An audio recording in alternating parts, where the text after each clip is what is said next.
Hey folks, it's Monday, January 22nd, 2024, coming up on Roland Unfiltered, streaming live on the Black Star Network. Today marks the 51st anniversary of the Roe v. Wade decision, which was of course overturned by this conservative Supreme Court. President Joe Biden and Vice President Kamala Harris both spoke about the importance of reproductive rights in this country. Also on today's show, tomorrow, New Hampshire Republican primary, it really comes down to two candidates, Donald Trump and Nikki Haley, after Florida Governor Ron DeSantis dropped out of the race on yesterday, endorsing Trump. Also, a lot of people highly critical of Senator Tim Scott for his endorsement of Donald Trump, where he even invoked the great civil rights leader, family, and her favorite phrase, "I'm sick and tired of being sick and tired." We'll talk about that as well. Also, the youngest child of Reverend Dr. Martin Luther King Jr. and Coretta Scott King has died. Dexter King passed away today at the age of 62 of prostate cancer. Also, 25,000 folks dead in Gaza as more pressure is put on Israel to call for a ceasefire in that region of the country. That and more today, folks, at Roland Unfiltered, right here on the Black Star Network. Let's go.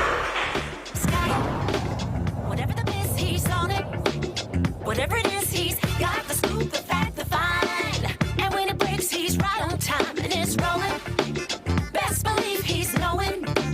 Putting it down from sports to news to politics. With entertainment just for kicks, he's rolling. It's on go, y'all. It's Roland Martin, rolling with Roland now.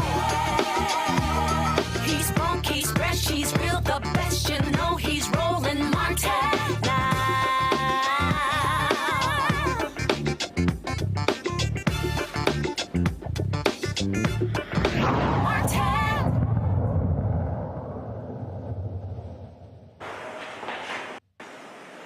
Folks, 51 years ago, Roe v. Wade was decided by the Supreme Court, which said that a woman had a right to determine what she did with her body. It laid out abortion rights in America. But of course, this conservative Supreme Court overturned that decision in the Dobbs case. There's been lots of conversation all day as folks have remembered that decision. Today, Vice President Kamala Harris was in Wisconsin, kicking off her nationwide tour focusing on abortion access. It took place on the same day the Republican legislators are determining a bill that would ban abortion in Wisconsin after 14 weeks. In her comments, Harris called the bill a proposal for extremists because it does not include any exceptions for rape or incest. Here's her conversation. Here's some of her remarks. I met a woman who went to the emergency room during a miscarriage and was turned away because the doctors were afraid they'd be thrown in jail for giving care. And it was only when she developed sepsis that they gave her the care she needed. We know that the majority of women who have abortions are mothers. If they live in a state with an abortion ban and they need to travel to receive care, God help her if she does not have paid leave or affordable child care. God help them if they don't have the savings to buy a bus, a train, or a plane ticket, or to book a hotel room. And while these extremists say they are motivated by the health and well-being of women and children, in reality, they ignore the crisis of maternal mortality. The top 10 states with the highest rates of maternal mortality all have abortion bans. The hypocrisy abounds. And let us be clear about what they're up to. These extremists want to roll back the clock to a time before women were treated as full citizens. Wisconsin to the 1800s. Just look at what happened here in this beautiful state of Wisconsin. After Roe was dismantled, extremists evoked a law from 1849 to stop abortion in this state. 1849, before women could vote, before women could hold elected office, before many women could even own property, in a state whose motto is forward. These extremists are trying to take us backward. Well, we're not having that. We're not having that.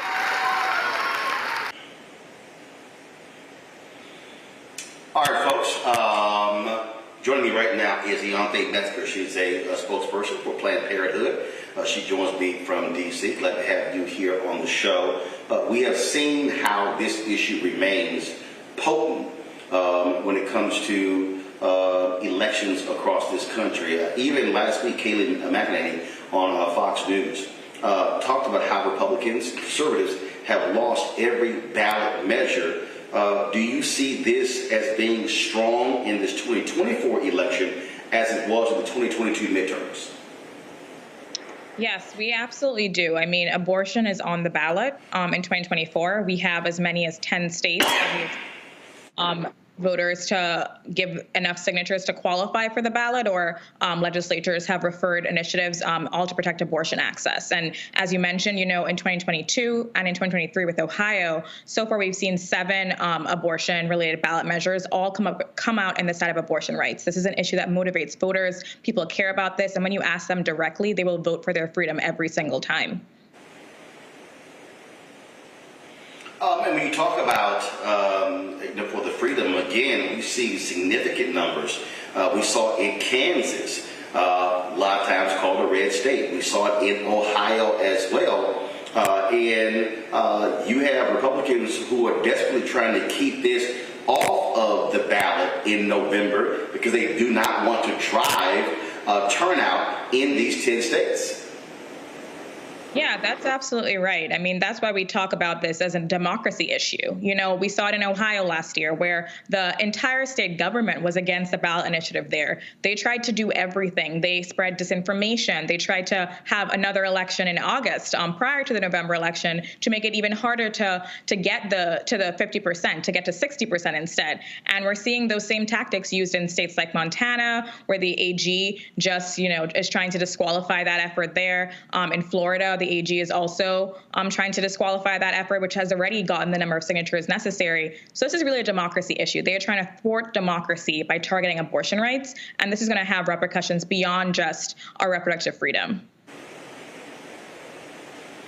Obviously, conservatives hold a 6-3 majority on the U.S. Supreme Court. You now have Republicans who are now trying to go after the abortion pill. Look, they're even talking about Clarence Thomas in the Dobbs decision, even talked about going after birth control. So this actually goes way beyond an anti-abortion agenda. It is a wholesale assault on reproductive rights.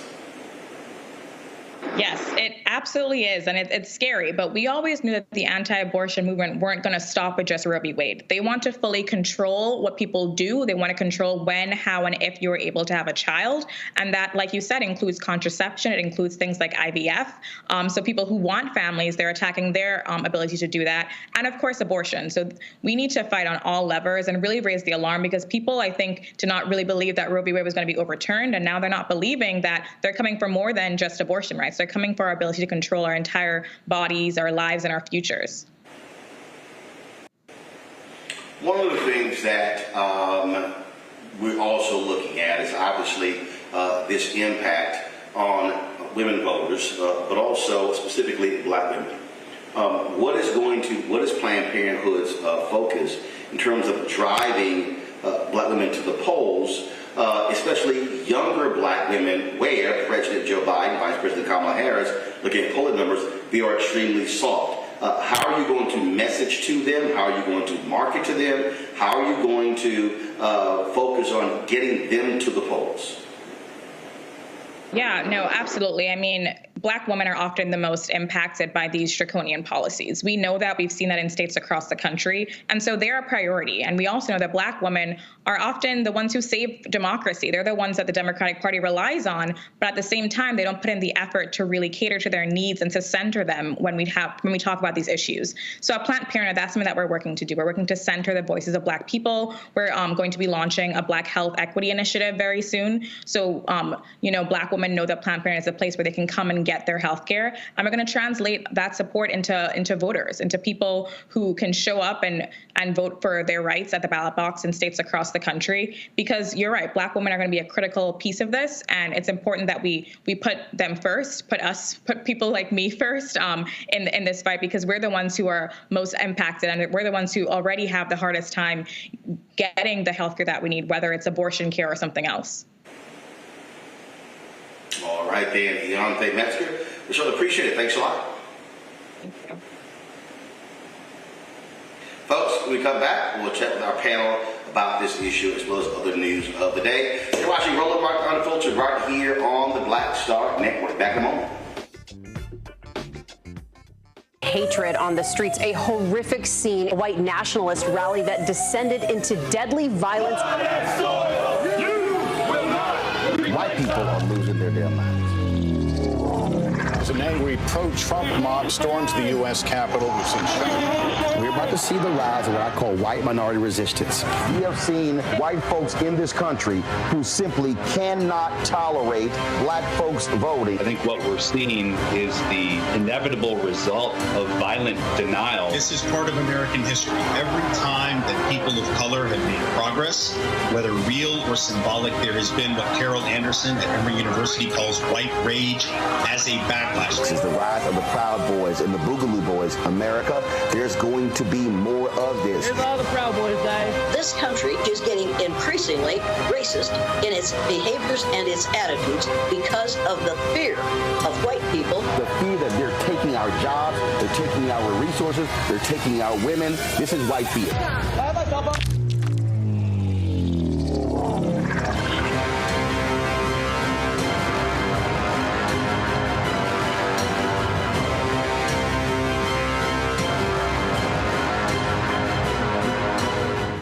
Grow your business or career with Grow with Google's wide range of online courses, digital training, and tools.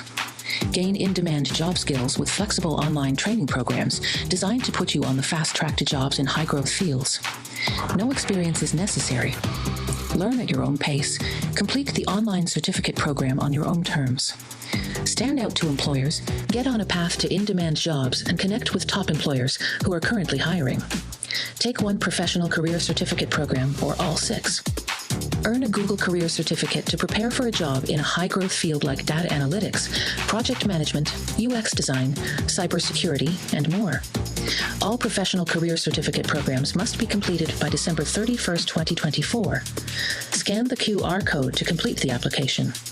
There are 1,000 scholarships available. Grow with Google and J. Hood and Associates. Be job ready and qualify for in-demand jobs.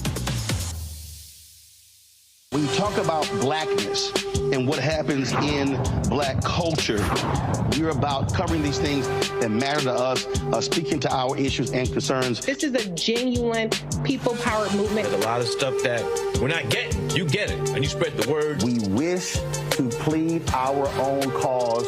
Too long have others spoken for us. We cannot tell our own story if we can't pay for it. This is about covering us. Invest in black-owned media. Your dollars matter. We don't have to keep asking them to cover our stuff. So please support us in what we do, folks. We want to hit 2,000 people, $50 this month, raise $100,000. We're behind 100,000, so we want to hit that. Y'all money makes this possible. Check some money orders. Go to P.O. Box 57196, Washington, D.C. 20037-0196. The Cash App is $RM Unfiltered. PayPal is R Martin Unfiltered. Venmo is RM Unfiltered. Zelle is Roland at RolandSMartin.com. Me, Sherry Shepard, and you know what you're watching, Roland Martin Unfiltered.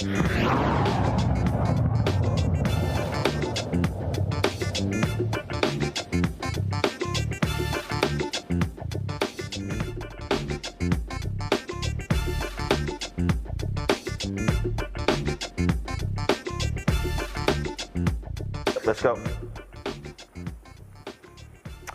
All right, folks, welcome back to Roland Unfiltered right here on the Black Star Network. My panel for today, Dr. Julianne Malveaux, economist, president emerita, Bennett College, author based out of Washington, D.C., Dr. Omokongo Dibinga, senior professorial lecturer, School of International Service, American University, also out of D.C., and former Georgia State Representative, Renita Shannon, joining us out of Atlanta. Glad to have all three of you here. Renita, I'll start with you. This issue of reproductive rights has been very successful for Democrats and progressives, where you had these ballot initiatives. The question is, does that then transcend? Do you believe that that is going to be just as effective in November in the presidential election, these critical U.S. Senate races? Democrats obviously are looking at losing the Senate seat in West Virginia. They're trying to hold on to Sherrod Brown's seat in Ohio, John Tester's seat in Montana. You've got a competitive seat in Nevada as well. So how do you see this issue being used as a major get-out-the-vote effort in November? Well, it's going to be tough. The answer is yes and no. The reason why I say yes is because obviously this is an issue, particularly for Black women, which I want to quickly cover, because a lot of times people look at the ability to have an abortion as just a simple decision of someone deciding whether or not they want to become a parent. But it's a lot more than that. We know that for Black women in particular, we have a hard time getting medical professionals to listen to us. And so the more you restrict access to reproductive choices, including abortion, the data is clear that you increase maternal mortality. And as the vice president mentioned in her speech, you're putting doctors in a situation where they are having to risk being jailed or being fined or prosecuted by the state if they perform an abortion on someone. And so, this is a Black news show. I want to say, to Black women, think about that. We know that we do not get the same protections. People don't fight for us the way that they fight for white women. So when you're talking about having a doctor put their personal neck on the line in order to provide you care that could save your life, that is something that is unlikely. It's less likely to happen for Black women. Now, to answer, so that's why we actually need for abortion rights to be codified in law, because abortion is health care and it can make the difference between you saving your life and not saving your life. And we just can't put doctors in a position to where they will lose anything by providing you health care. Now, to answer your question, this is tricky from a politics perspective, because in the states where you have seen ballot initiatives, they have been red states. And what you have seen is people, when they're asked the question directly, do they want to protect abortion rights? They overwhelmingly say yes. You can see this in places like Kansas. You can see it in places that you would think the answer would be no. But voters have said they want to protect abortion rights. But the problem is they then so they answer that question in a way that says yes, protect abortion rights. But they then follow up by continuing to vote for politicians who are anti-abortion. And so none of the leadership in any of those states have changed. They still have red, conservative, Republican leadership. We know these folks are anti-abortion. And so that is where it really gets tough to make this the complete leading issue. What needs to be done is this has to be a part of the issues that voters really see as important to come out. And I do think that the Biden administration also has to do some reckoning around what is their specific plan to protect abortion rights.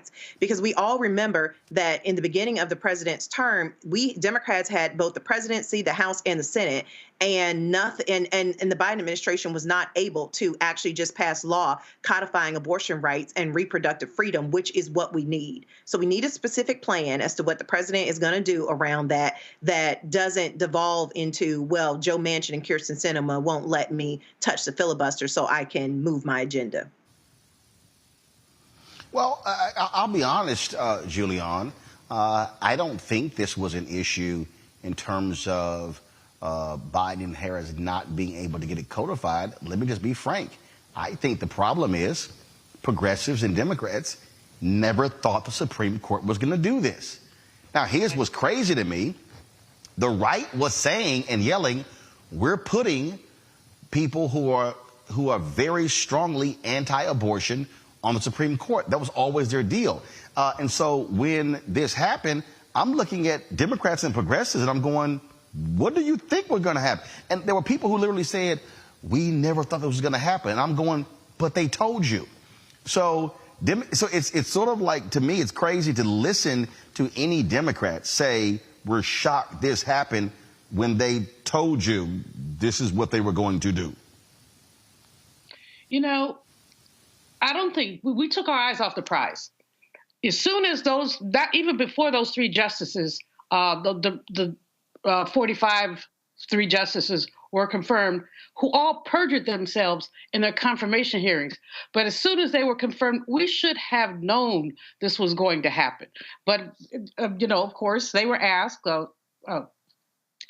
by senators, what do you think about it? And they all just lied. They perjured themselves, but they'll never pay the penalty for that. And we knew that that's what they were going to do. It's not only that they perjured themselves and that they were on a mission. They were on a so-called pro-life mission, which was really an anti-woman mission. They were on that mission. Mission accomplished. They were able with Dobbs to overturn Roe, and this is a huge problem.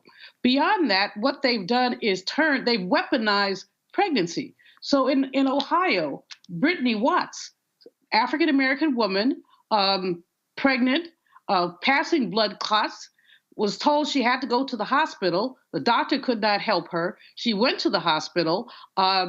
She was arrested. Now, all of this has gone away. She did have, the charges were thrown out. But just imagine that you're already losing your baby. You're already under distress. And then you're being charged as a criminal. This isn't the first time this kind of thing has happened. It happened, I remember writing about it in the early aughts, when women who were drug addicts and had asked for help were charged with delivering drugs to their fetuses. These people have fetishized fetuses. They literally have. And the challenge is that, as you say, progressive women, none of us thought this would ever happen. We didn't. And so we didn't think was happen. We weren't ready for it. And what we ended up doing is allowing these folks to essentially deny us choice. And Renita is absolutely right about the ways that this hits Black women just more acutely. Wealthy white women, and all white women are wealthy, but wealthy white women, she's got protection. She's got a doctor. If it goes to the hospital, it's not going to be reported. You're talking about someone who might be going to a clinic or someplace else, and that's not all Black women either. Some Black women have means, but let's be clear. We are more likely to have this visited on us. We're more likely to have our pregnancies criminalized. We are more likely as Black women to suffer disproportionately because of a lack of choice. And, most of the women who have abortions are already mothers. They don't want to lose their children, but they have many reasons why they must. Oftentimes it is illness.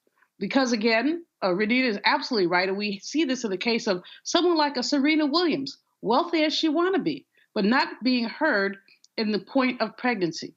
So the whole thing it's like such a throwback. And Roland, I'm class of 74 undergrad. I had a classmate who self-aborted. I went to Boston College, which was a Catholic college. In 1971 or 2, this young lady basically self-aborted, and it was a horrible situation. Her life was saved by my mom, because they told me if I told it, I was a year younger than everybody, they were going to get me. So I called my mom like a big baby and said, "Mommy, I think she's going to die." She called the ambulance, and they came, and they did kick my butt because I told. But just imagine seeing blood seeping below the dorm door, just seeping out. And that's what women had to do. Congresswoman Alma Adams, when she was in the North Carolina legislature, took to the floor one day with a hanger and held it up and said, "This is what you're returning us to." And that is what they're returning us to. And it will be there. I just saw a poll that said 2 issues were predominant in people's minds. 46% were called abortion, 45% called the economy. So this will be a wedge issue.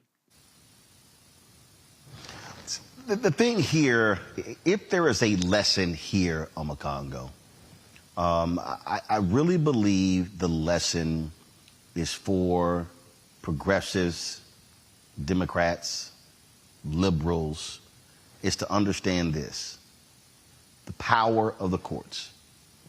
Yep. Conservatives always got it. They played long ball. We can go back, the decision by Ruth Bader Ginsburg not to step down when President Obama was there, she wanted to be replaced by a female president. She assumed, like many others, that Hillary Clinton was going to be that person. Didn't happen.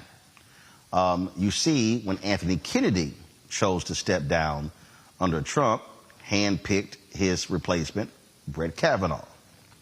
What I'm saying is you have conservative groups that are focused, laser-like focus on putting anti-abortion conservative judges, mostly white males, on the federal bench. You simply do not have the same level of intensity on the left, on the Democratic side. And let's also be honest, this was not a concern of President Barack Obama. It was not a concern of his chief of staff, Rahm Emanuel. This president, I fundamentally believe, has prioritized federal judges even more so than Obama did when he was president. And I think Democrats are now playing in a defensive posture because they now realize they screwed up by not making the courts a top priority. Oh, absolutely. And let's add Mitch McConnell's shenanigans, this, outright lying about elections being too close and then doing the same thing as related to Amy Coney Barrett and all of that, and denying Merrick Garland an opportunity to be on the court as well. So we can go down that list. And you're absolutely right. People who identify as liberals, progressives, and the like, we have to get more militant in the work that we're doing. Look, after Roe v. Wade was passed 51 years ago, every single year after or shortly after, people who are anti-abortion would meet on Capitol Hill and have protests on the lawn every year, nonstop, for the next 40 plus years. Whether it was 10 folks gathering or hundreds, thousands, they never stopped. Their efforts to get rid of Roe v. Wade started the day after it was passed. And that's what people who identify as Democrats and liberals and progressives have to do now. The fight has to be daily because it's going to take another generation or two before we can get a switch, if it's going to come down to the Supreme Court. Once again, if we don't get the House back and everything and have opportunities to codify it, but we have to have that same fervor. We can talk about that as it relates to voting rights as well. All of this time, Democrats, Republicans, liberals, and the like, waiting to fall in love with the right person, waiting for this and that. Republicans fall in line. Not to mention these judges, they were not picked by Trump. They were given to him by the conservative organizations. These are the people that we want. Where's our list? Where's our organization that's saying to Biden, this is who you're going to get, or this is who we want? Everything that they've done to get rid of Roe v. Wade, we should be mimicking times 10 in order to bring it back, because you're right, it has not been prioritized. And on some levels, we could have the same conversation about what happened with voting rights as well. But I'm glad, the only thing that makes me satisfied about Trump just taking the primaries early is that it gives the Biden administration an opportunity now to start going hard and putting what Trump did, what the Supreme Court has done, in the face of everybody, because it's going to take this amount of time to really remind people of the dangers of what's going to happen if he comes back in, given the assault that we already have on women's reproductive freedoms. And as it has been said, abortion isn't just about a quote unquote, procedure. This is actual health care on so many levels, and people getting arrested. Andy Bashir, had that ad with the 12-year-old girl talking about what happened to her after she was raped. This is the time for Democrats, liberals, progressives to go hard, and not just until November. This has to be, I have two daughters, man. I have a teenager, 17, and a 15-year-old. And I think about what their future is going to look like if they were to move to one of these states. But if we don't get our act together, we could be looking at a national ban depending on how these folks are going. And it could be with Trump or Nikki Haley. So if we don't get it together now and learn from the mistakes of the past, it's a wrap, Roland. And so we got to go hard and we got to go strong now. Otherwise, I'm afraid of what's going to happen, because it's already bad enough, savage and tragic and barbaric in terms of what they're doing to women's rights and families right now. I'll say this before I go to break. That is, I think what has to happen is Democrats, progressives have to understand, when we talk about the power of the courts, it also goes beyond the federal level. This is where focusing on district attorneys, focusing on the judges who are elected statewide, All of those things absolutely matter. All right, folks, got to go to a break. We'll be right back right here on Roland Martin Unfiltered on the Black Star Network. Be sure to support us in what we do by joining our Bring the Funk fan club. Your dollars make it possible for us to do what we do, to cover the stories that we do every single day on this show and on the network. Send your check and money order to P.O. Box 57196, Washington, D.C., 20037-0196. Cash App, $RM Unfiltered, PayPal, R Martin Unfiltered. Venmo is RM Unfiltered. Zelle, Roland at RolandSMartin.com, Roland at RolandMartinUnfiltered.com. We'll be right back. We just have one of the oldest cultures that's desperately needed for mutual salvation. That's the consciousness. We have the keys in our roots to save mankind. We get to see the condition of other countries, other oceans, other cultures. And if we believe in God, a lot of us do, he's telling us if you don't get rid of that stuff that makes somebody superior or inferior and work together for the mutual salvation, everybody's gone.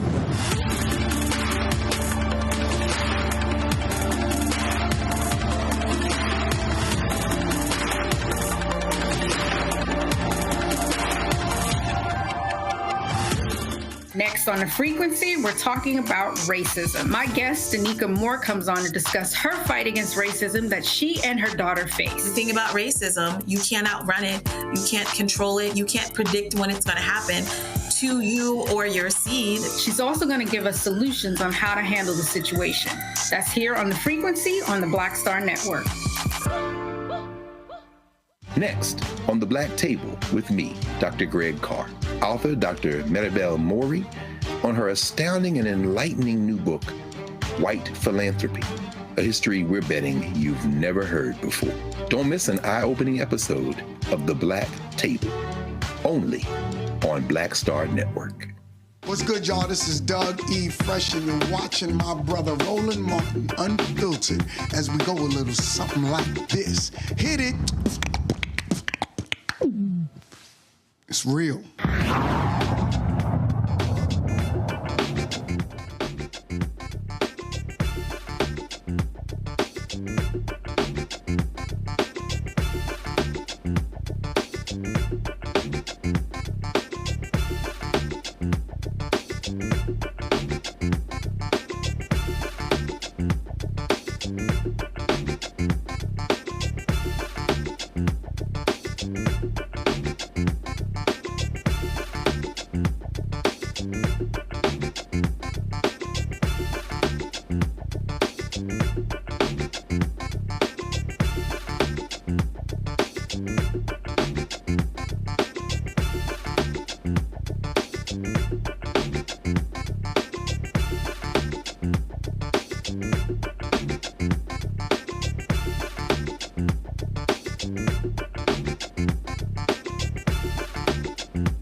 Big decision from the Supreme Court today in a 5-4 vote. They are allowing the Biden administration to cut some razor wire that was erected by Texas Governor Greg Abbott in violation of the U.S. Border Patrol. In Texas, they have been at odds with the Border Patrol when it comes to dealing with migrants coming across the border. The emergency request was filed by the Biden administration. Again, a 5-4 vote. Clarence Thomas, Sam Alito, of course, they were 2 of the 4 votes. The Biden administration says the wire prevents agents from reaching migrants who have already crossed over the border into the U.S. Chief Justice John Roberts, Justice Amy Coney Barrett sided with the court's 3 liberal justices, Elena Kagan, Sonia Sotomayor, and Ketanji Brown Jackson, in lifting the lower court's injunction. Again, the Texas Governor Greg Abbott installed the razor wire near the Rio Grande and Eagle Pass to address illegal immigration. The thing that we're seeing right here on Congo is amazing. Biden has talked about the need for a border deal. They have agreement on a border deal, a bipartisan agreement on the United States Senate. The Republicans are saying, no, we don't want to vote on one. We don't want to vote on one until Trump becomes president. And so they don't actually care about the issue. They want this to be a campaign issue. They actually don't want to address the border crisis at all. And this is when it comes down to political sophistication as relates to the voters, because everybody always wants to put it at the hands of whatever president's in power. And so, especially when there's a Democrat in power. And so when people understand that it really comes down to the House, we're going back to our last segment. When are we going to get aggressive? Where's the real campaigning? Why are we not, hitting these areas harder as it relates to making sure people understand that this is something that the Republicans intentionally want to happen? When you're talking about this inhumane fencing system that was set up, that people were getting, mutilated in, it was barbaric and savage. And then on top of that, you have the governor engaging in basically in human trafficking, sending migrants across the country, sometimes to places they don't even know. Well, most cases, they don't know where they're going. And there are cases where they've been outright lied to about where they were going. Nothing is happening. The entire country is being placed on, is struggling under the system, which has a remedy. Even Lindsey Graham said that this is the best deal that we are going to get right now. I'm not talking to, Democrat. This is Lindsey Graham and several other hardcore conservative and Trump-supporting individuals, but the House wants to block this. And so this is something, yet again, that we need to remind the American people of, that Republicans talk a good game, but they don't want to have real solutions. They don't want to have humane solutions. They know that this is a talking point that they can continue to raise money on, because a lot of other networks that are not like the Black Star Network are not doing their due diligence and calling them out and putting this front and center so that people can fully understand the hypocrisy. And too many lives are being lost and being destroyed during this process, and too many cities and places like Chicago and the like are being and New York City are being overrun by something that is preventable, especially with this new legislation that is proposed that Republicans in the House are blocking. What you find here, Julian, is all about playing politics. And what's crazy is Senator Mitch McConnell has said, no, even if Trump becomes president, we're not going to get a better deal. Mitch McConnell every now and then speaks the truth. The fact is that this is a decent deal, not the best one, but as long as I've known it, immigration has been a hot button for both Democrats and Republicans. We can go back and look into the 80s and look at immigration control legislation being passed and never being effectively implemented. Greg Abbott is an inhumane person. I mean, well, that's a contradiction. Inhumane, whatever, object. Putting up this barbed wire, first of all, impedes INS's ability to do their job, but secondly, puts people at risk. Why is he doing this? I think Omokongo has it right. Others have talked about this. They don't want to do anything that aids and abets President Biden in implementing his agenda, even if it's for the good of the nation. And we see this time and time again. If it happens under Biden, they don't want to do it. That's why they pushed back the budget agreement.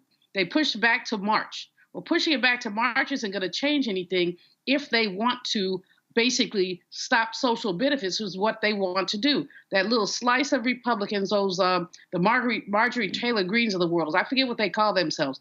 I guess I call them fools, but there must be another name for them. MAGAs, whatever, magnets, whatever they are. Here's what it is. If something good happens, it's not going to happen so that Joe Biden can take credit. And so they're willing to imperil the nation for that. Not only is this policy with the barbed wire inhumane, but it's non-productive. It's non-productive. People who are determined to get across the border are going to get across the border. And we know that. We've seen it time and time again. So why not pass legislation that has a compromise in it from both sides? The reason why they won't pass a legislation is because they don't want to be perceived as helping Joe Biden. How about helping America? How about helping people? How about helping Texas? Roland, I'm almost speechless, and I've never seen this barbed wire. I've read about it, of course, now I'm visualizing it.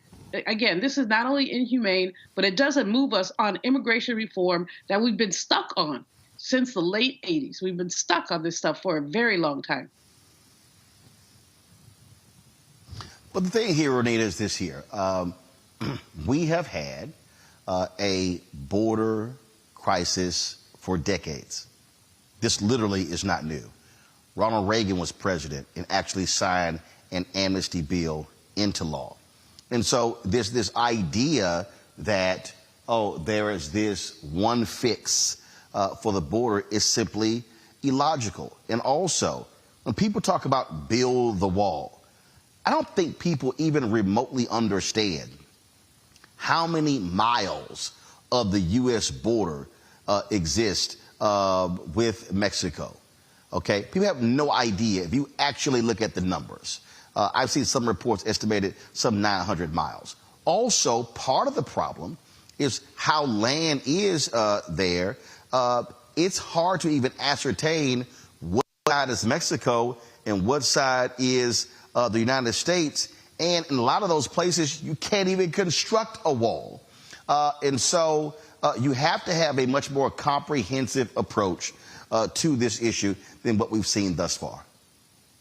You absolutely do have to have a more comprehensive approach, and that is really what is going to solve both illegal immigration as well as what we're seeing where governors like Abbott are taking upon themselves to come up with the most inhumane solutions like this barbed wire in order to make it so difficult for people to cross that they literally are risking their lives in order to get here. And so the reason that we have illegal immigration is because we don't have a legitimate system where people can actually go through some type of process that is timely and that makes sense and doesn't cost them a fortune with no results in order to gain access to the country. And so I do think that, you know, again, and I'm going to keep saying this because facts are a stubborn thing. The Biden administration needs to articulate to the public what they are going to do as far as the big moves on immigration, because like you mentioned, immigration has been a topic that is longstanding.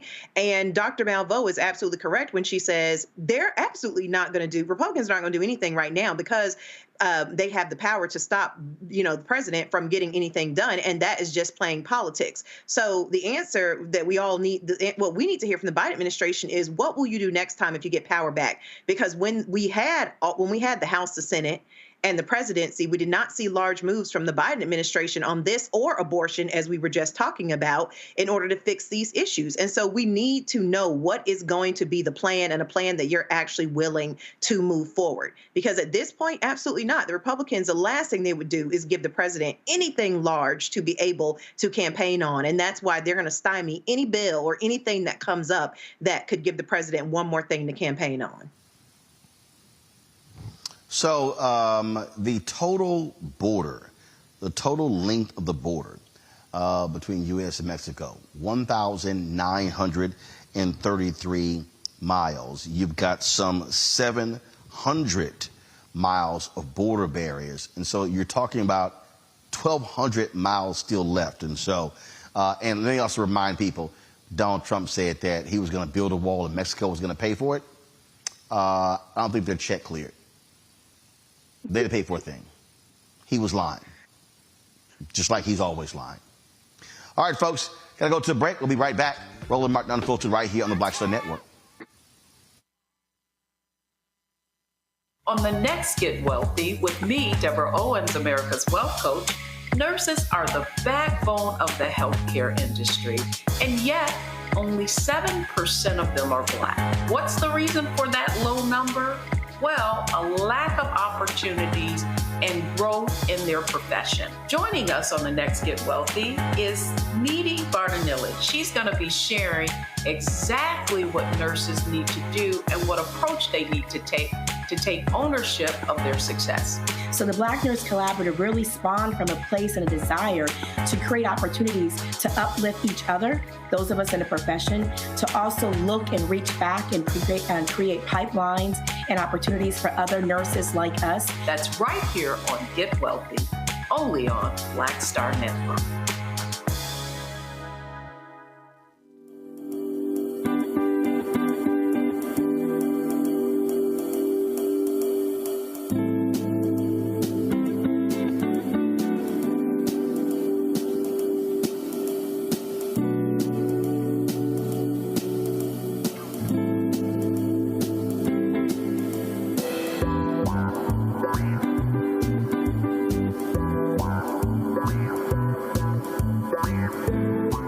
John Murray, the executive producer of the new Sherry Shepherd Talk Show. You're watching Roland Martin Unfiltered.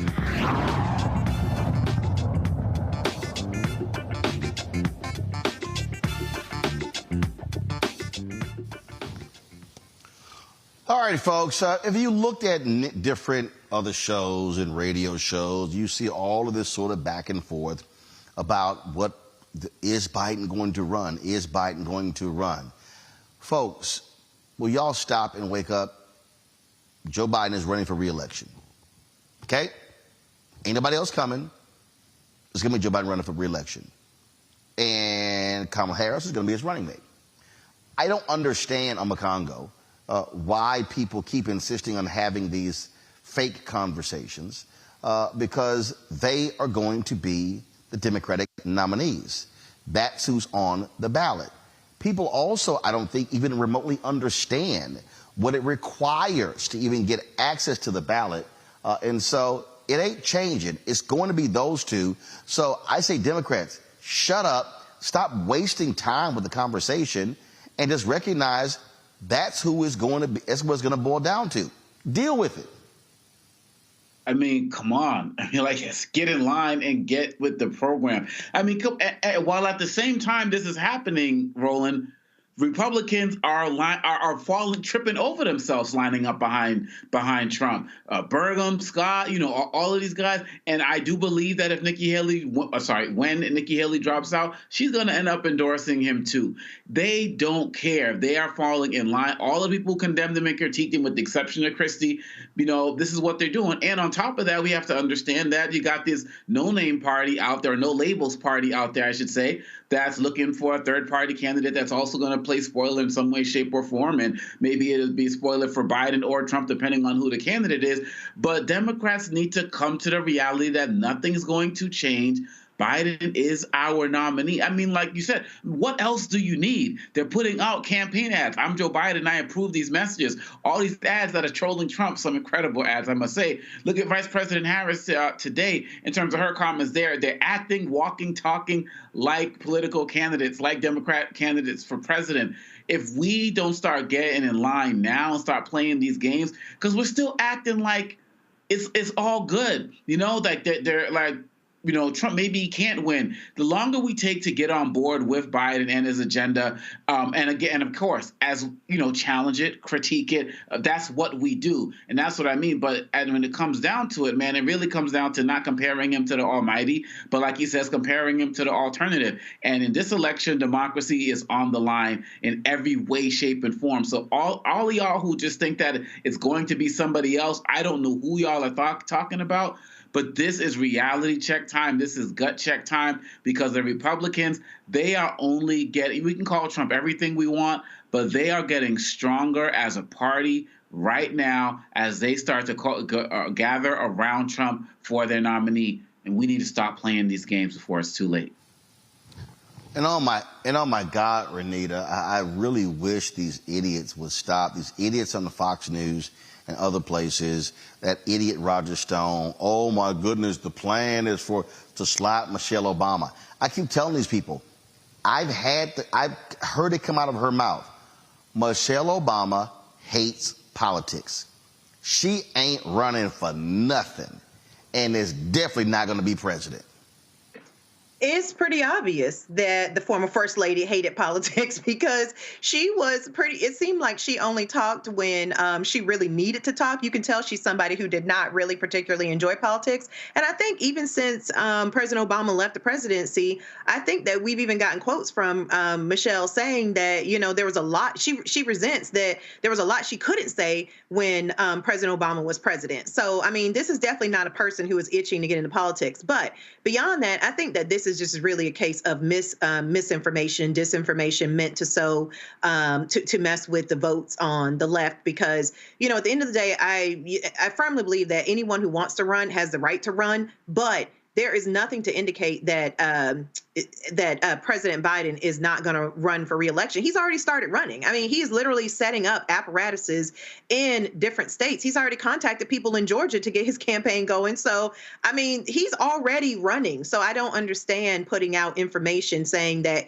he's not going to run for re-election unless your intention is to create a bunch of chaos and put rumors out there that will confuse the voters and make voters think that we're in a precarious situation as far as whether or not President Biden is going to run for re-election. Like, he's definitely running. And I think anybody who says that there's a question of whether or not he will run is someone who is literally trying to use mis and disinformation in order to mess with the vote. And this right here, Julian, is game on. I mean, right now it's game on. Let's be perfectly clear, okay? You got the New Hampshire primary tomorrow. DeSantis has dropped out. Nikki Haley's in the race. Trump is going to demolish her. This is going to be a race between Trump and Biden. And people need to understand, stop this wishful thinking, oh, like there is this candidate out there who's just going to swoop into the race. That ain't happening. And so accept it for what it is, and now let's focus on winning. That really should be the mentality. You know, Roland, Democrats don't learn.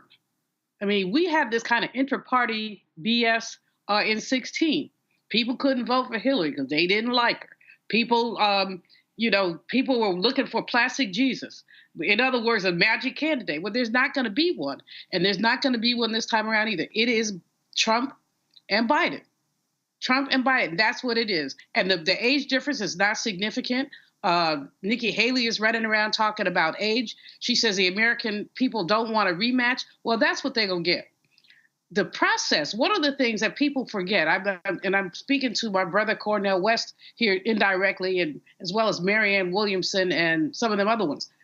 How many state ballots are you on? The process of getting on a state ballot, you just don't snap your fingers and you're on a ballot.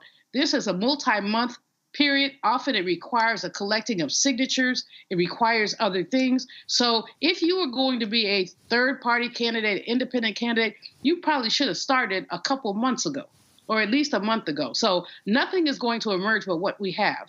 And what we have is what we're going to have to deal with. Now, people can grouse. And that's what Democrats do. I forget who said, I don't belong to an organized party. I'm a Democrat. Somebody, maybe it was Will Rogers, somebody said that. And it's just so apropos.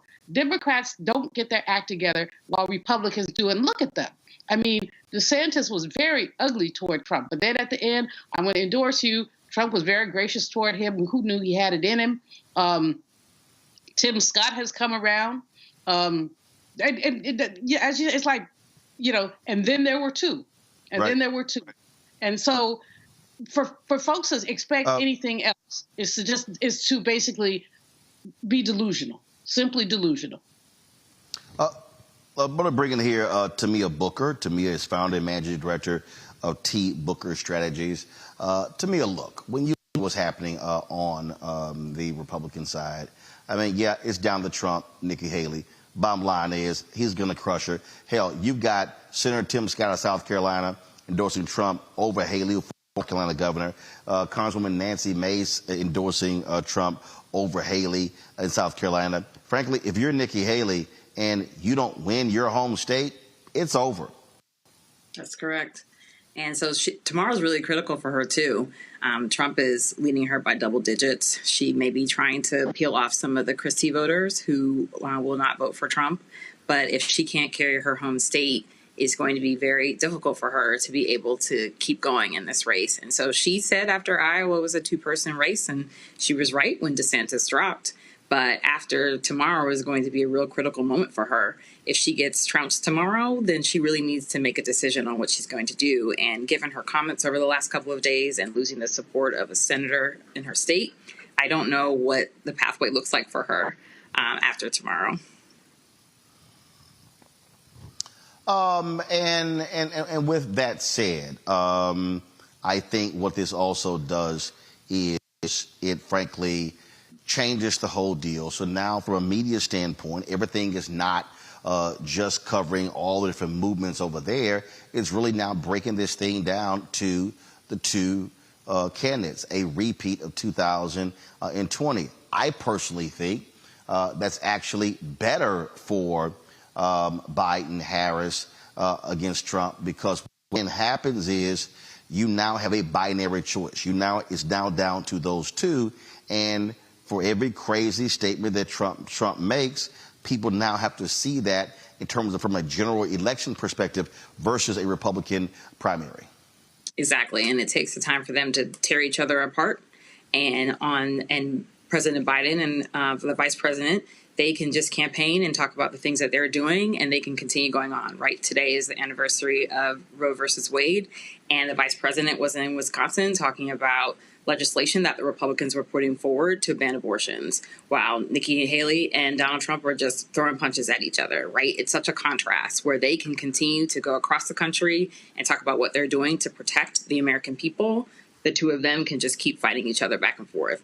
And for Nikki Haley, she can keep hurting herself by fighting Trump, but that doesn't bode well with the Republican Party. As we've seen over the last, now we're looking at 8 years since 2016, they have been attracted to his fear-mongering, his bullying, and they like it. And so she can keep going up against him for years and years at a time, days and days at a time. And it's not going to help her, but it'll look good for us because as she keeps talking her comments about this country never being racist, and then you contrast that with her talking about her struggles with racism as a brown woman in South Carolina, she's discrediting herself, and people are saying, okay, I think I'm going to stick with Biden. And so that helps the Democratic Party. And so we'll let them continue to fight it out, and Biden and Harris can keep campaigning throughout the year. Last question I have for you when we look at, again, how this is shaping up. You look at what Democrats are doing in South Carolina. They are taking out ads. They're running. And I saw this story in national media where they said, oh, they're trying to prove to black voters they care. No. Here's why I look at this totally different. I don't look at South Carolina as a way to prove. Frankly, I don't care. Let me be real clear. I don't care how many votes they get in the primary. I think the focus has to be on the midterms. And I think people are also making a mistake when they say, oh, the money they're spending in South Carolina is wasted money. No, what you're trying to do is you have to begin to what I believe, you have to be in what I call an education and enlightenment phase. And I think what they should be doing is not focusing solely on 7 states, not saying, well, we're just going to put all of our attention into Georgia, North Carolina, Wisconsin, Pennsylvania, Michigan, Nevada, and Arizona. I think what they have to do is be using this period here, January through, I say, July, August, be in the intense education and enlightenment. This is what we've accomplished. This is what we've done. This is what we achieved. And if people keep focusing on age, their response should be, did we do this? Did we do this? Do you want somebody half Joe Biden's age who can't get stuff done? Or do you want stuff that actually gets done? And so they should be in just a constant repeating what was accomplished and what they want to accomplish with another 4 years. That also has to be properly articulated. I completely agree. And I remember we talked about this last year about making sure the Biden administration does tout their accomplishments. And that's exactly what they should do.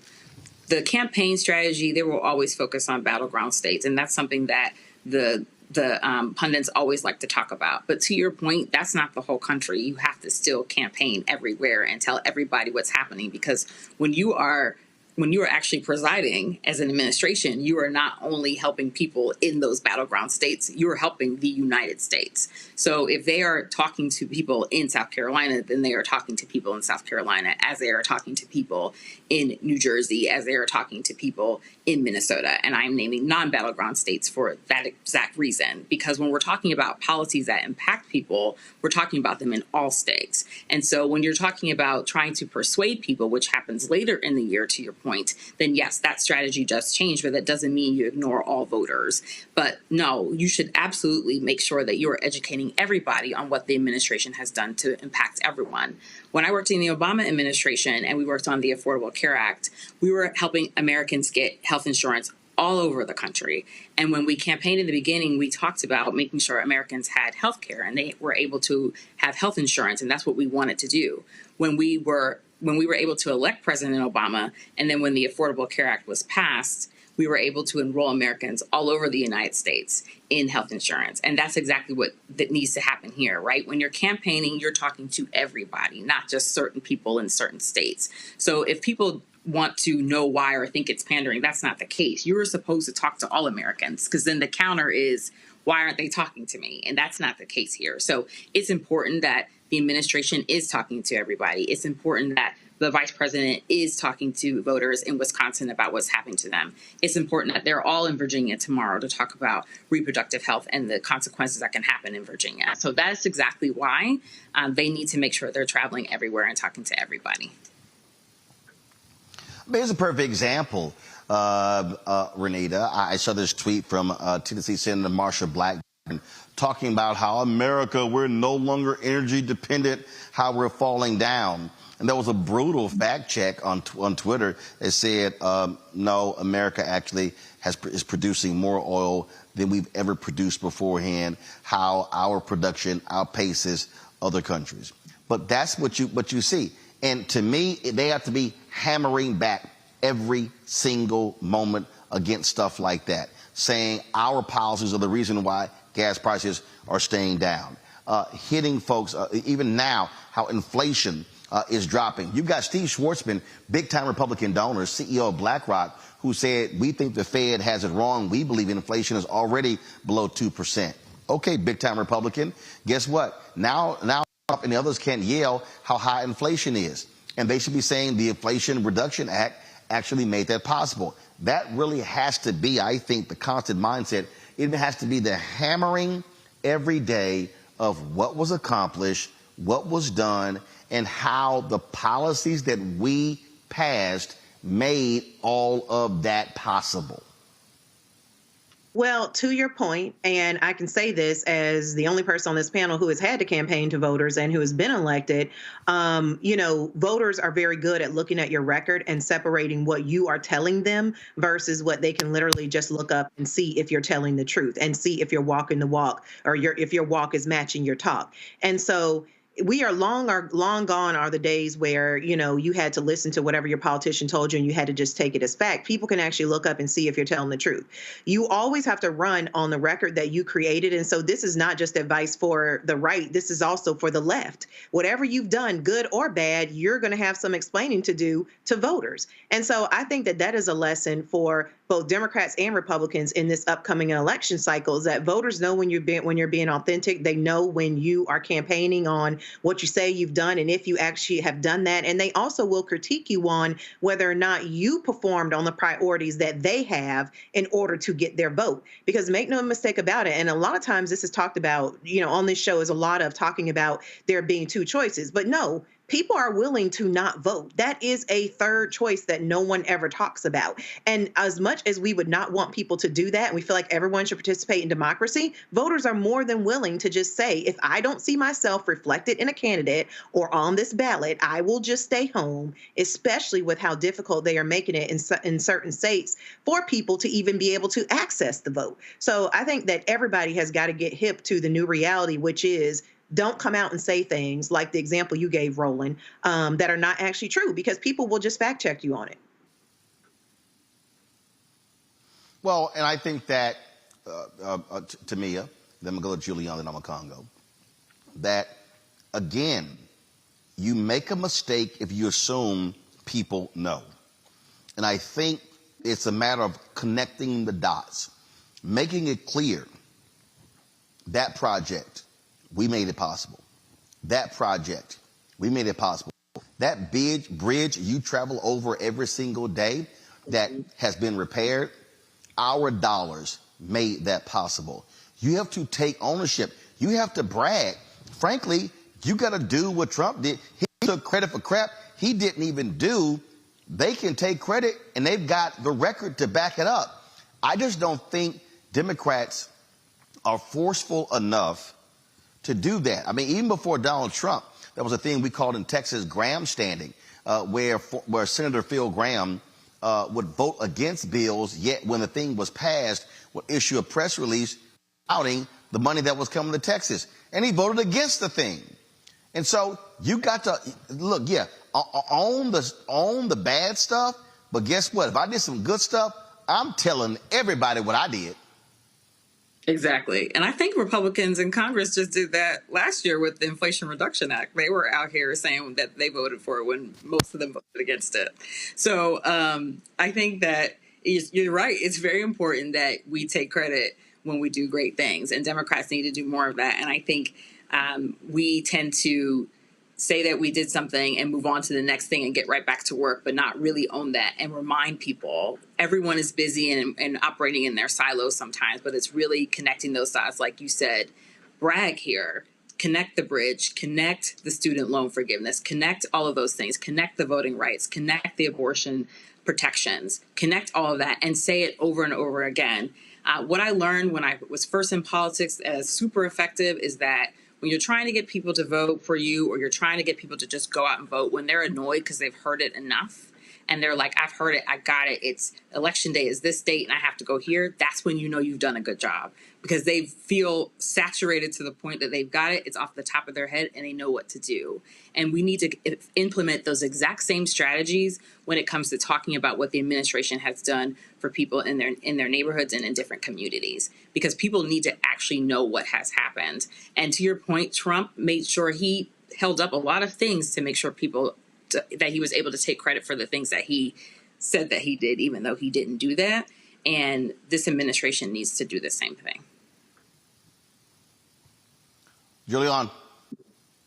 Yeah, fully agree with everyone who's talked about beating the horse, just beating it again and again and again. I think one of the biggest flaws of the White House communications team is that they really don't push it out there as hard and as frequently as they should.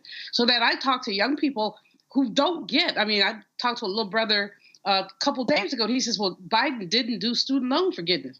And I said, well, you know, they don't understand how government works because civics is not being taught anymore. So Biden personally is not going to give you a check. He's got to go through legislative process. And we need to help them understand that. But secondly, millions of people have been affected with the workarounds that President Biden has done. And so they need to talk about that more. They need to say X number of million people have had their loans forgiven. We wish we could do more, but the Supreme Court wouldn't let us. So they understand it's not a one-off.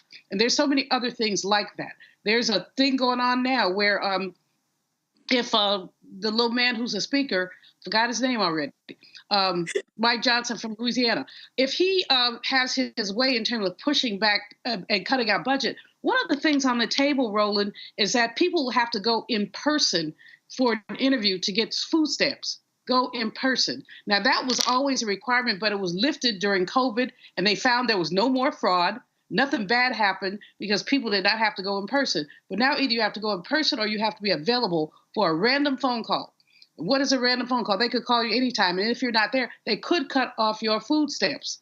Now, we need to talk. People on the D side need to talk about these mean-spirited policies and what they really mean. But basically, Democrats do not toot our own horn. I don't know, and it's not that any of these people are modest. We know all of them. Is there a modest congressperson that anybody on this panel knows? I don't think so, because I know most of them, and so do y'all. So I don't know why we choose to be so modest when we've done significant things and they need to be dealt with. The other thing, of course, the orange man is taking credit for some of the COVID relief. Well, we know full well that he opposed all of that. But why do news anchors and others not fact check? The fact check, something comes out of his mouth and they just let it go. And so they need to be fact checking, but so do we. Because the man tells lies more frequently than he changes his draws. And it is an absurd thing to see this man lie and to see Democrats sit silently as he lies. You know, Makongo, actually, I think the way from a student debt deal is not just talk about the millions.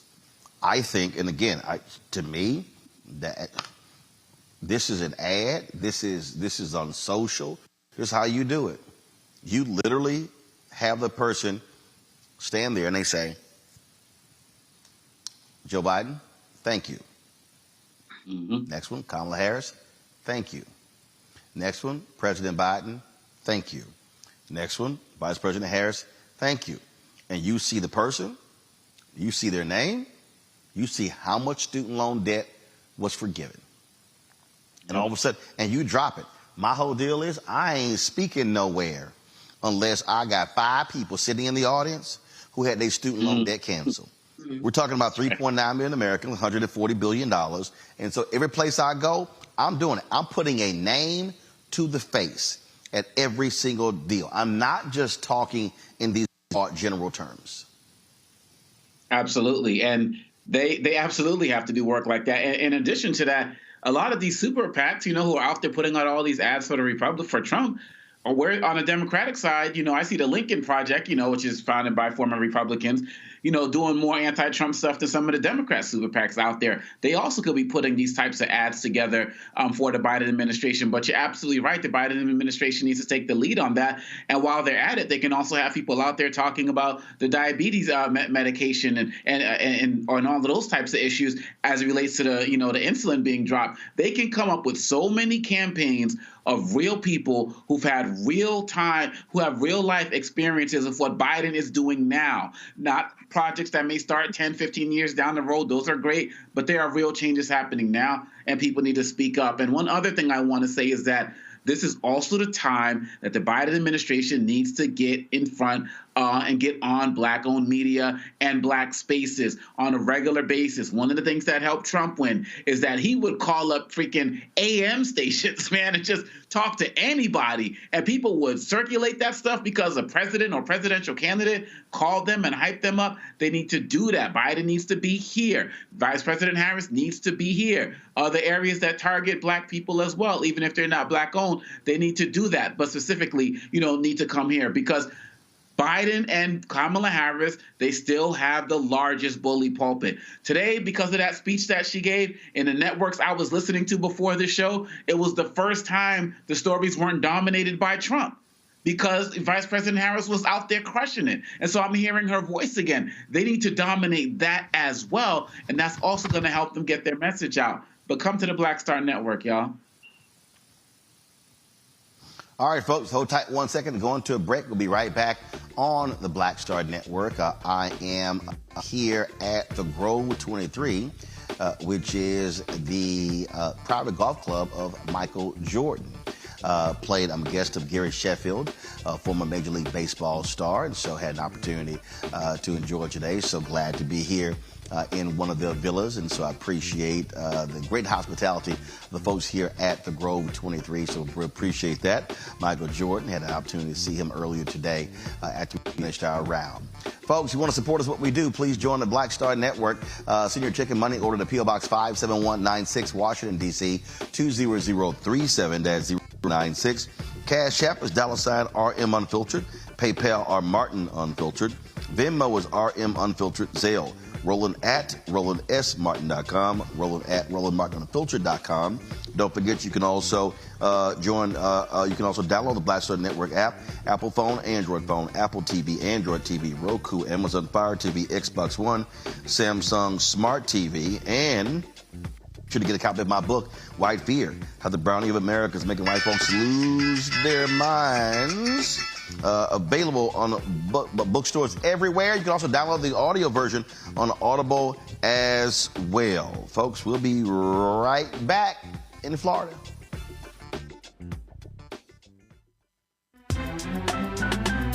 I'm Faraji Muhammad, live from LA. And this is The Culture. The Culture is a two-way conversation. You and me. We talk about the stories, politics, the good, the bad, and the downright ugly. So join our community every day at 3 p.m. Eastern and let your voice be heard. Hey, we're all in this together. So let's talk about it and see what kind of trouble we can get into. It's The Culture. Weekdays at 3, only on the Black Star Network. On a next, A Balanced Life with me, Dr. Jackie, we talk about a hard, cold fact. Not all healthcare is created equal in this country, especially if you're a person of color. So many of us, Black families, we rely upon each other heavily. A lot of us aren't necessarily sure how to best communicate with our healthcare providers. How to take charge and balance the scales. Your life may depend on it. That's next on A Balanced Life on Black Star Network. We just have one of the oldest cultures that's desperately needed for mutual salvation. That's the consciousness. We have the keys in our roots to save mankind. We get to see the condition of other countries, other oceans, other cultures.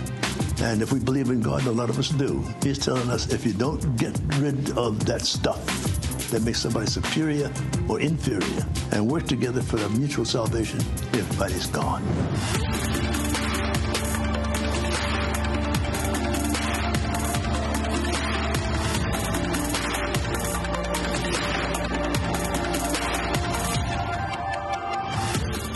Hello, I'm Paula J. Parker. Truly proud on the Proud Family, Louder and Prouder on Disney+. And you're watching Roland Martin, Unfiltered.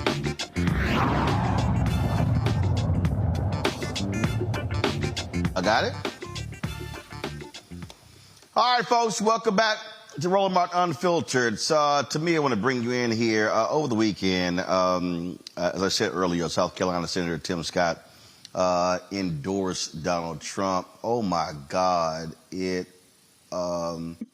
let's just say it was interesting. But one of the things that he did was he invoked the phrase that we often associate with Fan Lou Hamer, I'm sick and tired of being sick and tired. Some people ripped him for trying to sound like a Baptist preacher in endorsing Trump. I've never seen, let's be clear. My goodness. Tim Scott is doing his best to try to be a VP. What do you make of how he has comported himself since dropping the race? That's exactly what I was going to say. That's exactly what he's doing. He's trying to be vice president, and it couldn't be clearer. The stuff coming out of his mouth is unbelievable. He's just really been a true disappointment over the years, if I'm being honest. And the way that he, I worked in the Senate, and the way it started working with him and, the things that he wanted to work with on civil rights and helping Black people to the way he is now talking about Trump and talking about the country not being racist and quoting the quotes that he uses. It's just, when you watch someone just completely change because they want leadership and power, it's disheartening and frustrating, and it's sad to see. And so hearing that and watching it, I couldn't stomach it anymore. And you're exactly right. He wants to be vice president. And please, I'm begging people, please vote for Biden and Harris. I really don't want to see it next year. I really don't. I can't say it any other way than that, to be honest. Renita, what did you make of the speed of Senator Tim Scott? Tim Scott is one of these people who also said that the country is not racist. He said that along with Nikki Haley. And the only thing I want to say is I see that the party of majority white people did not vote for you. So, I mean, at the end of the day, Tim Scott is somebody who I think should have been a really good test as to whether or not black folks can find something for themselves in the Republican Party, because he's already a U.S. senator. And so unlike the other people who previously ran for president on the Republican side, they had never been elected to anything, which makes things, it does make things harder a lot of times. Not that it's impossible. Obviously, we saw that Trump got elected, but I'm speaking about the Herman Cains of the world and other people who did not have infrastructure on their side as far as like political infrastructure. They didn't have a record that they could run on. They really had nothing except asking voters just to trust them. Tim Scott has, all the things that I just mentioned, and he still was not able to do well in the primary. So I just think it's very interesting. Lord, if y'all want to hear somebody sell their soul, watch this. We need a president who will close our southern border today. We need Donald Trump. We need a president. We need a president who will unite our country. We need Donald Trump. We need a president who will protect your Social Security and my mama's Social Security. We need Donald Trump. We need a president today who will stop the crime and recklessness in the streets. We need a president who will restore law and order. We need Donald Trump. Oh, we need a president who will lower our taxes and not raise our taxes. We need a president like Donald Trump. We need a president who understands the American people are sick and tired. Oh, my. Sick and tired of being. Go ahead. Hold up. Go ahead and play, because I got tired of hearing it. I didn't want to cut it off, but go ahead and play that last part right there again. Because if y'all sound, Tim, what you trying to do? Tim, really, what you trying to do? We need a president who will lower our taxes and not raise our taxes. We need a president like Donald Trump. We need a president who understands the American people are sick and tired of being sick and tired. We need a president our foreign adversaries are afraid of. Oh, please. We sick and tired of being sick and tired. Julian, go ahead. Roland, I mean, that's Mr. Bojangles there. Dancing and shucking and jiving with his eyes getting big. It's a minstrel show. But, he wants to be vice president so bad he got engaged. He got to be almost 60 years old and couldn't get engaged. But now that he's trying to be regular, he went and got himself engaged. This man is disgusting. And to use Rosa Parks' words is beyond disgusting. But, we know he may have done some things in the Senate, but he's forfeited all that with this clownish, buffoonish behavior and his blind fealty to a very flawed man who he just months ago was trying to replace. Now he sees a lane to become vice president, but I would love for him to be the vice president nominee so that Kamala Harris could take him and just wipe the floor with him. And when she got finished wiping the floor, she could clean the windows with him, because he just is, this is just an absurdity. But you know what? He has figured out how to, first of all, when he announced that he was running for president, I told someone, if I had $1 for every time he said God, I would have myself a nice meal at the Four Seasons somewhere. because he acted like God was about to be his running mate. So at least this mess, he didn't invoke so much God, but he invoked a lot of nonsense. And we know, this is how we know Tim Scott. We know that he's blindly ambitious. We know that he has Republican fealty. And we know that he clearly does not have good sense. And he shows us that every time he opens his mouth. That was disgusting. I had to just sit here and laugh on McCongo watching that. First of all, trying to sit here and talk. Anybody on McCongo who gives a speech and says Donald Trump is going to unite the country, they got to be high. They got to be high. They got to be delusional. They got to be on something. I mean, I've never seen a more opportunistic politician with no chance of rising anywhere beyond being a senator. I mean, it was embarrassing, but I mean, not really. I guess embarrassing can't be the word, because this is just who he is. I mean, he's always been somebody who's been conniving and will kiss the butt of whoever he needs to try to get to the next level. I do believe, however, that because of how powerful the issues of, and I don't know if this Booker disagrees, but because of how powerful the issues of abortion are and what's going on relating to that, I think that Donald Trump is going to pick a female as his vice presidential candidate, because I think that having two men out there who are speaking against women's rights are going to hurt the party even more. And so I think he's going to have a woman who's going to get up there and talk about being, quote unquote, pro-life and all of this other type of stuff to try to minimize some of the things that Vice President Harris is saying, or at least have two women go at it.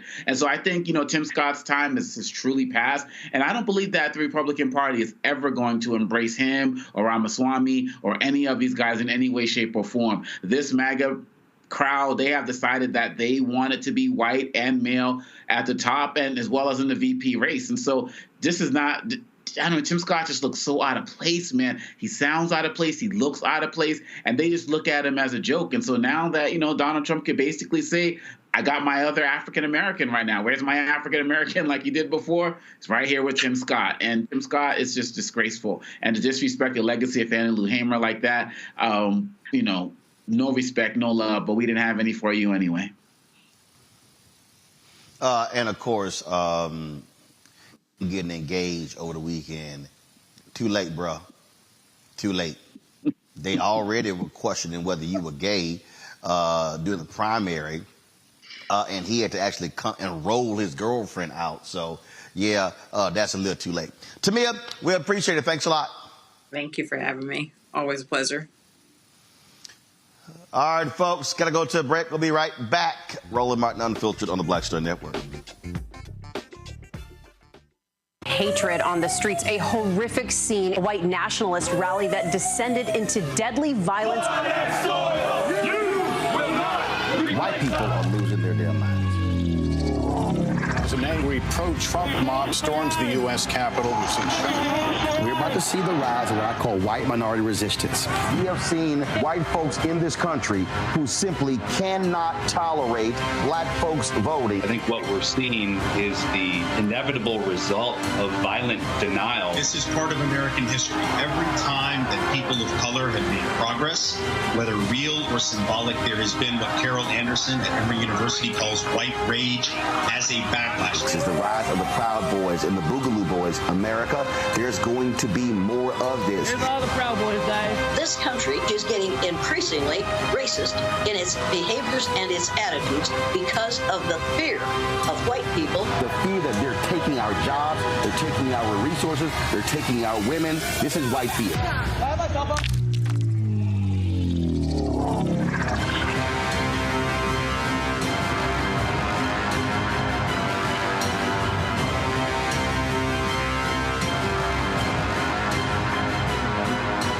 We just have one of the oldest cultures that's desperately needed for mutual salvation. That's the consciousness. We have the keys in our roots to save mankind. We get to see the condition of other countries, other oceans, other cultures. And if we believe in God, a lot of us do, He's telling us if you don't get rid of that stuff that makes somebody superior or inferior and work together for the mutual salvation, everybody's gone.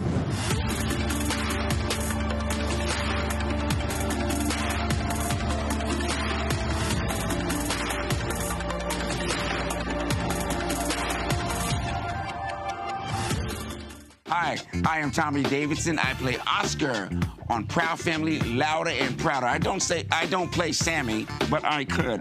Or I don't play Obama, but I could. I don't do Stallone, but I could do all that. And I am here with Roland Martin on Unfiltered.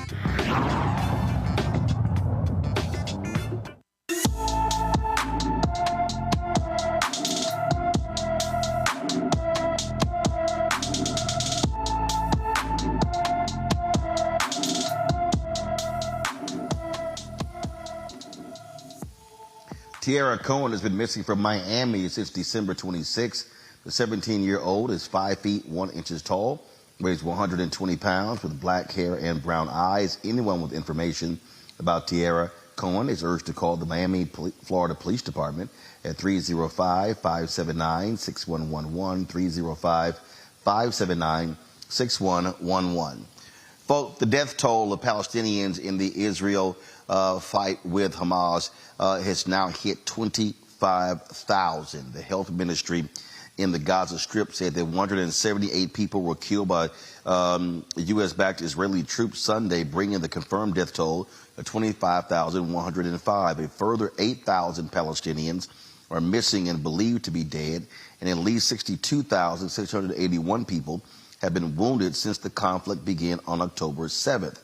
In addition to that, South Africa has filed a suit against Israel for genocide at the International Court of Justice. UN Secretary General Antonio Guterres chastised Israel over the level of destruction Israel's war in Gaza has caused, including the deaths of more than 150 UN staffers. The reality of this is that, and the Wall Street Journal has been reporting this, that the Biden administration has been pushing very hard for the Israelis to pull back when it comes to the attacks. What you have, though, is an obstinate Israeli Prime Minister Benjamin Netanyahu, who has made it clear he does not support a two-state solution. So if this does not if there's no ceasefire, if you don't have anything like this, if Netanyahu just continues to say, I'll do whatever I want on the Congo, that is going to have serious repercussions for President Joe Biden in his reelection bid. Most definitely. And Joyanne Reid had posted a video today of showing IDF bombing the last university in Gaza. And the fact of the matter is, it was an Israeli official who, last week was, I think they read this from the South Africa trial, I'm not sure where, but said, without the weapons from the United States, we have nothing. We cannot carry on what we're doing right now without the weapons and missiles and artillery that's coming from the United States. Biden is continually, at least 2 times, has surpassed Congress to get weapons over there. And, so he can talk the game and talk about, and I believe that they are pushing Netanyahu to embrace a two-state solution. But as long as you're talking about it, but then you're sending over the weapons that are responsible for this destruction, you can't be taken seriously by those who believe in peace and believe in a ceasefire. And I do believe, again, we've talked about this even before October 7th happened.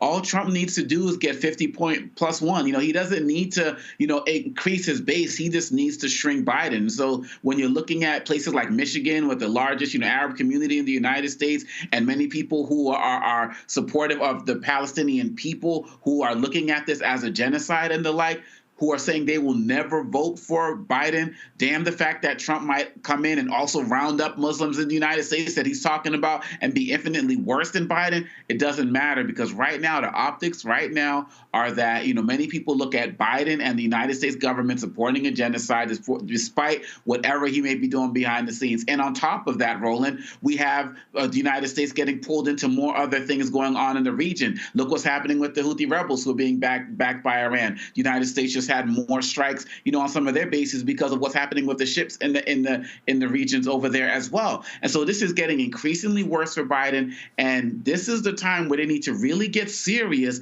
about looking at this whole concept of unconditional aid for Israel. I understand that Israel is also of strategic importance for many other things in that region, as we don't need to get into tonight. But the fact of the matter is, there's a genocide that's happening. What Israel is calling South Africa the legal arm of Hamas. I mean, that's just ridiculous. ridiculous. There are clear rules of genocide, and only one of the conditions of genocide have to be met in order for it to be the case. And so Biden has to really be careful, because nobody gives a damn about what everybody else is saying right now as it relates to Trump and others.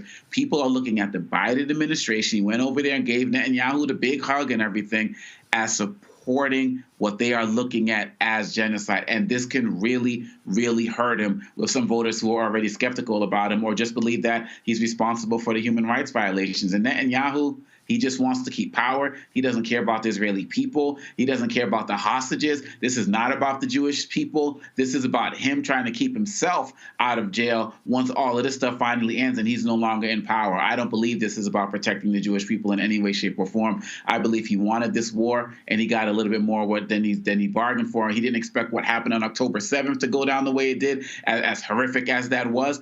But now he's like, oh, now I can go in and go even harder. And look what he's doing in the West Bank as well with the settler violence that's going on as well. He's got to go, and Biden has to get more vocal about calling for that two-state solution and withdrawing some of this aid until that happens. Julian? On October 7th, Israel had the sympathy of the world. People called it out. It was the obligatory statement. We had condemned the October 7th. But now, what is the ratio? What's appropriate here? 12 to 1,400 Israelis were killed, but now we're talking about 25,000 Palestinians. So what's the ratio? Is it, 20 to 1? I mean, we're hitting on that. And that's just absurd. Netanyahu, Obakongo is absolutely right. Netanyahu isn't about anybody but Netanyahu. He didn't want to go to jail.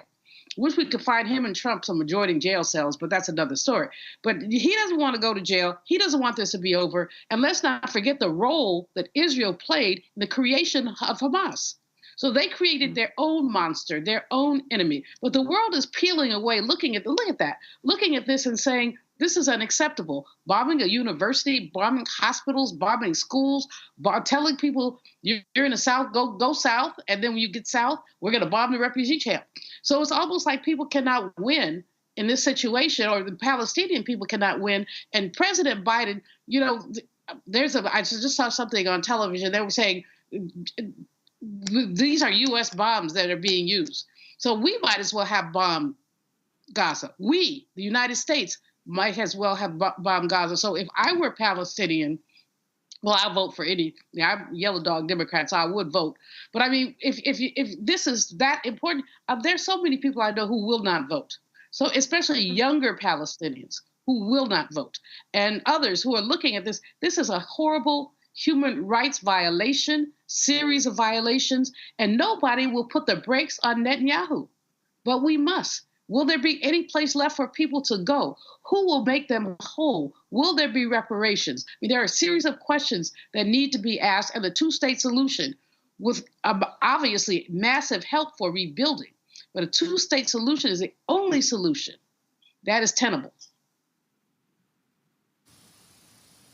Rita?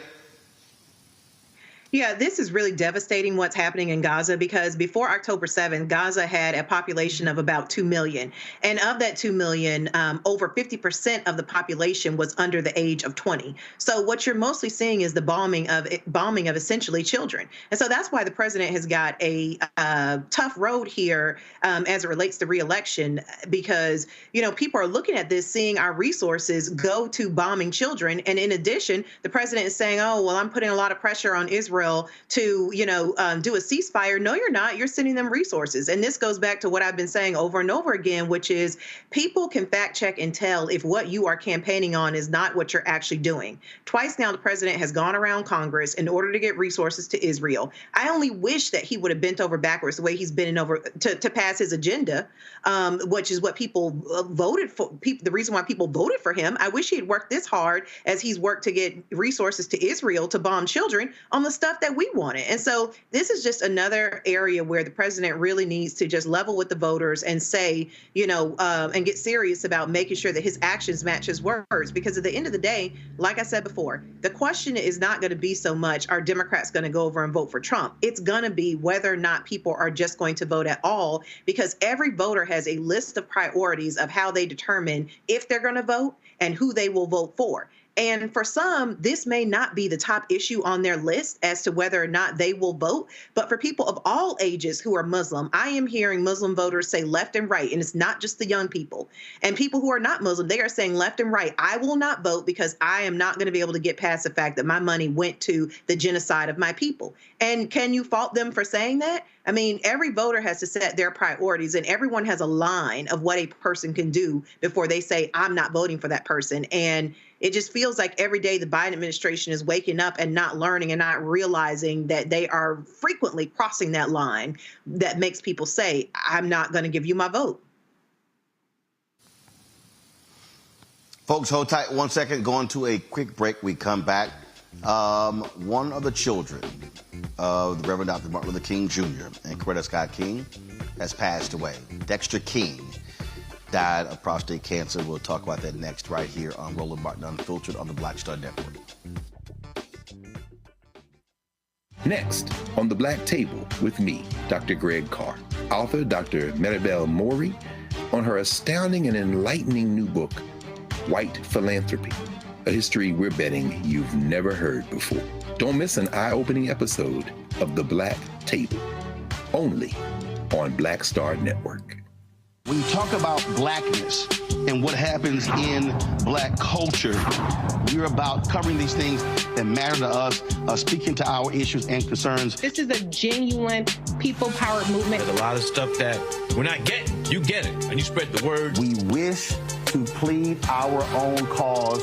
Too long have others spoken for us. We cannot tell our own story if we can't pay for it. This is about covering us. Invest in black-owned media. Your dollars matter. We don't have to keep asking them to cover our stuff. So please support us in what we do, folks. We want to hit 2,000 people, $50 this month, raise $100,000. We're behind $100,000, so we want to hit that. Y'all money makes this possible. Checks and money orders go to P.O. Box 57196, Washington, D.C. 20037-0196. The Cash App is $RM Unfiltered. PayPal is R Martin Unfiltered. Venmo is RM Unfiltered. Zelle is Roland at RolandSMartin.com. Hey, what's up? It's Sammy Roman. Hey, it's John Murray, the executive producer of the new Sherry Shepherd Talk Show. It's me, Sherry Shepherd, and you know what you're watching, Roland Martin Unfiltered.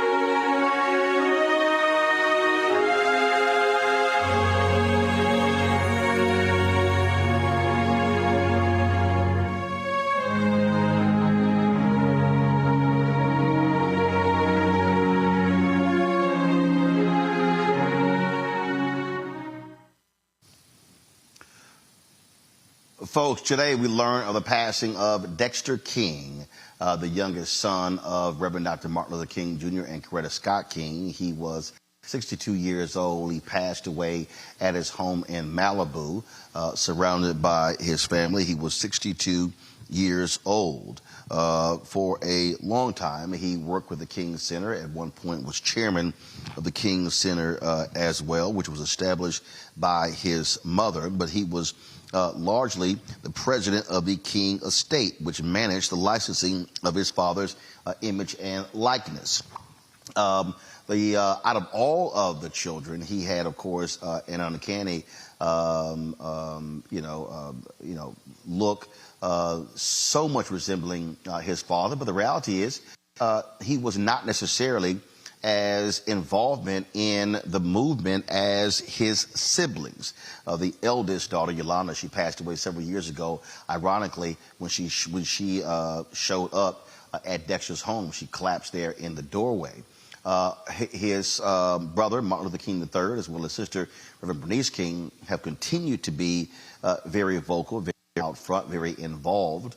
But Dexter's focus largely was running the King Estate. What is interesting is that when you think about his legacy, part of that includes the back and forth fights among the siblings, suing his brothers and sisters when it came to control over the estate. Now, Coretta Scott King made Bernice King the executor of her estate. Dexter was the executor of the MLK estate, and at one point he even sued his sister, Reverend Bernice King, when it came to some letters Dr. King wrote to his wife, Coretta Scott King. The thing here, Julian, is again, here was a family that had to deal with their father's assassination at the age of 39.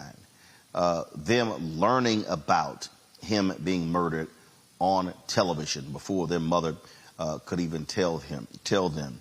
And so Dexter was not someone who was always out there. In fact, the last time I saw him, which was one of the very rare times I actually came across him, was at the 50th anniversary of the March on Washington for Jobs and Freedom. And many people were surprised when he made an appearance in the nation's capital, the Lincoln Memorial, on that day. You know, first of all, you have to wonder, as you say, about the trauma that these people experience, these siblings experience, the enormous trauma of having their dad assassinated, learning about it on television, and how it affected them, as well as their relationships with each other and their relationships with the world. How did they process this, and what did it mean? And so, whatever else we say, we have to just have enormous sympathy and understanding. The children of Dr. King, the children of Brother Malcolm, the impact of that kind of assassination, and what does it do to you? Secondly, I mean, he did good work. He was not the civil rights leader that his dad or his brother or his sisters were. They were far more active in the movement than he was, but everybody doesn't have to be out front. Everybody doesn't have to take to the mic. Sometimes people do make a difference in a very quiet way. I know that Coretta loved all of her children intensely, cared deeply for them, and wished them all good things in life. And 62 is a very young age to go. There was probably a lot more that he could have done. And one of the things that brothers who are listening, take care of your prostate cancer stuff, y'all. Go to the doctor. A lot of brothers don't like to go to the doctor. Nothing bad is going to happen to you if you go to the doctor. If you don't, something bad certainly will happen to you. I'm not saying that's the case in his case, but I'm just saying this may be a reminder to African-American men how important their health is and what they must do to stay around long enough to make a difference, another difference, a better difference. Renita, he was named after Dexter Avenue Baptist Church, where Dr. King pastored in Montgomery. This is what he told the New York Times in 1997. I've never seen myself the way the media has portrayed me as a leader. I'm not trying to have a constituency. I'm not trying to be preachy or be on a pedestal. I'm not trying to effect change on that level, not because it's not something that should be done, but that's just not my best destiny.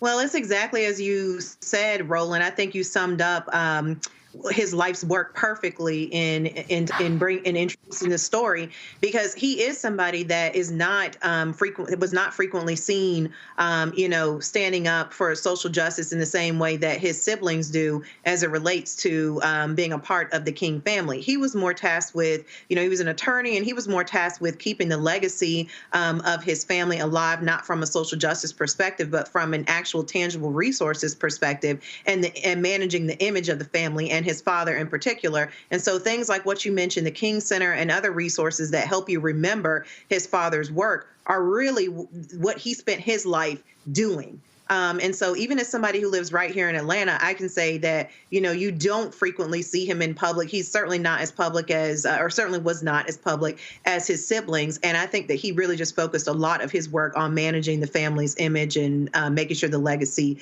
lives on. And so, everybody has a role to play. The resources that he helped to develop here to really make sure that the legacy of his father is not forgotten is extremely important. And these are things that cannot be moved in a time where we have governors and even now presidential candidates talking about wiping away Black history in this country. I would say that the work that Dexter did was very, very important. Martin Luther King III, Omakongo, said the sudden shock is devastating. It is hard to have the right words at a moment like this. We ask for your prayers at this time for the entire King family. I mean, if there's any family member that has a direct road to heaven, I mean, it's the members of the King family. And like Dr. Malvo said, I mean, 62, it's just tragically young. And I remember those news stories about the family suing each other and all of the critique that they were getting, people hating on this side or choosing sides and the like. And I'm just thinking, you know, some of our families, you know, we'll argue over like a car after somebody's gone, you know, or a TV or a house or something like that after somebody's gone, and families will tear each other up. I mean, this man, you know, his father assassinated when he was 7 years old, and their entire life had to live in front of the entire world. How do you even manage that? And they've done it despite, you know, those particular issues with such grace, trying to carry on the legacy of not one, but two giants as it relates to the civil rights field and activism. And so I give them all of the praises for everything that they've been able to navigate. I respect the fact that he wanted to be respected for the roles that he wanted to play, because I can't imagine the forces, especially with his resemblance to his father, I can't imagine the forces that wanted to push him out there in the forefront. But that behind the scenes work is just as important as anything else that any member of that family could do as relates to protecting the legacy of his family. We talk about legacy in so many different things, whether we're talking about wealth creation and all of these types of things. And so Dexter King needs to be remembered as somebody who wanted to protect his family and his legacy. And it's incredibly sad and tragic that he's gone. I read Reverend Bernice's thoughts about him earlier as well. And they just endured so much violence, whether it be Dr. King's mom, whether it be the brother, It's just sad. And though he's not dying by violence here, it's still just a tragic loss because of his age. And so my thoughts are out there with the family. And it's just a reminder to all of us that this family has given everything to this country and continues to do so. And their legacy needs to be respected and protected, because all of them are not going to be around here for forever as well. And we need to make sure that we're doing the best to uplift them in these moments, directly if we know them, or out in the public spaces as well. Rest in peace and power, brother. Folks, that is it for us. Renita, Omakongo, Dr. Malvo, I appreciate all three of y'all being with us today. Folks, thank you so very much. Again, let me thank the folks here at the Grove 23, the Florida course of Michael Jordan, for being hospitable host. I appreciate that. Let me thank my man Gary Sheffield for the invitation, and good luck in the Hall of Fame balloting. But folks are casting ballots now, so hopefully Gary will get that 75% threshold and be elected as one of the immortals in the Baseball Hall of Fame. All right, folks, don't forget to support us in what we do. You can support us by joining our Bring the Funk fan club. Your contributions are critically important for us to do the work that we do. The goal is to get 20,000 of our fans contributing at least $50 each over the course of the year. That's $4.19 a month, 13 cents a day. And then, of course, if you can't give that, give less, that's fine. If you can give more, that'd be great as well. Send your check and money order to P.O. Box 57196, Washington, D.C. 20037-0196. Cash App, $RM Unfiltered. PayPal, R Martin Unfiltered. Venmo is RM Unfiltered. Zelle, Roland at RolandSMartin.com. Roland at RolandMartinUnfiltered.com. Be sure to download the Black Star Network app, Apple phone, Android phone, Apple TV, Android TV, Roku, Amazon Fire TV, Xbox One, Samsung Smart TV. You can also watch our 24-hour, 7-day-a-week streaming channel on 4 different fast channels. Amazon News, simply go to Amazon Fire and go to News. You can check us out. You can say, Alexa, play news from the Black Star Network. You can also go to Plex TV, Amazon Freevee, and Amazon Prime Video. And folks, don't forget to get a copy of my book, White Fear, How the Browning of America is Making White Folks Lose Their Minds. Available at bookstores nationwide. Download the audio version on Audible. And yes, it is yours truly reading it. All right, folks, I'll see you tomorrow from Florida. Roland Martin Unfiltered on the Black Star Network. Holla! Black Star Network is here. Oh, no punch! I'm real revolutionary right now.